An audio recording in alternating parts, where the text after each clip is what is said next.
Thank you again, Gary, for coming on No problem. today. I think my question is going to be about Jayson Tatum. We've talked about a lot of guys so far. We've talked about Paul Pierce. We've talked about Kevin Garnett. You know, there's been so many people you've seen come through the Celtics organization.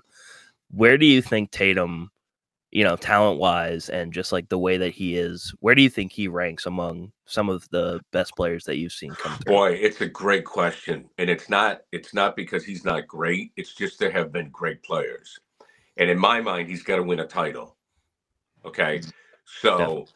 the names that come to me naturally, John Havlicek. I mean, obviously Bill Russell, John Havlicek, Cowens, Bird, McHale, Pierce, then Tatum.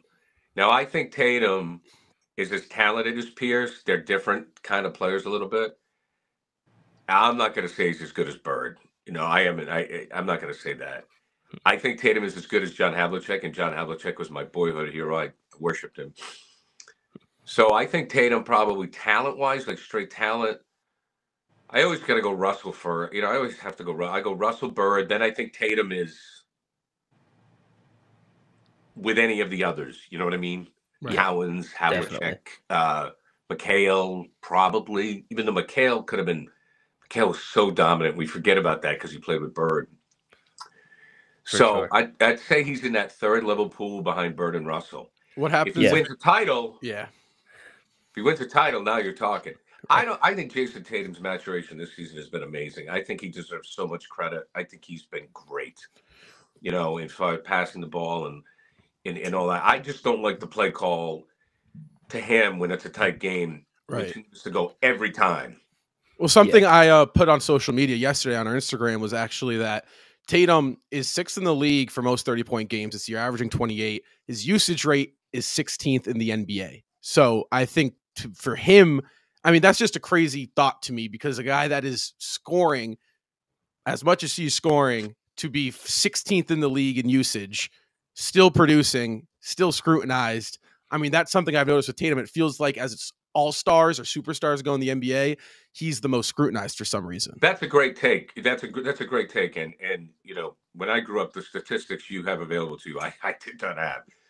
Define usage rate for me. Is that playing time combined with shooting percentage or something? So usage rate is the amount of times the ball is in your hands when you're on the court. The percentage. Okay. That's amazing. Now, see, that's a great stat. That's a great take because I do think the ball goes through his hands. I think he's passing the ball more, but that surprises me. I also think it's a great stat for the team. Right. I mean, do they have 11 losses now? Is it 11? Yeah. 11. Okay. 37 and 11 right now, guys. You have 11 losses, and your best player is 16th. And that's a great number for the team. Right. That's a great number for that's a great take. That's a great stat. I look at it as a good thing because it means other guys are getting it done. Right. No, for sure. Well, you look at all the guys who are in the sphere of who everyone likes to talk about: Jalen Brunson, Shai Gilgeous-Alexander, Tyrese Halliburton, Trae Young. All these guys, they essentially dribble the ball more than anyone in the league, and that's why guys are fascinated. That's why people are fascinated with them. Not saying they aren't great players. And Shai Gilgeous-Alexander, he's one of my favorite players. He's one of the most efficient with the ball in his hands.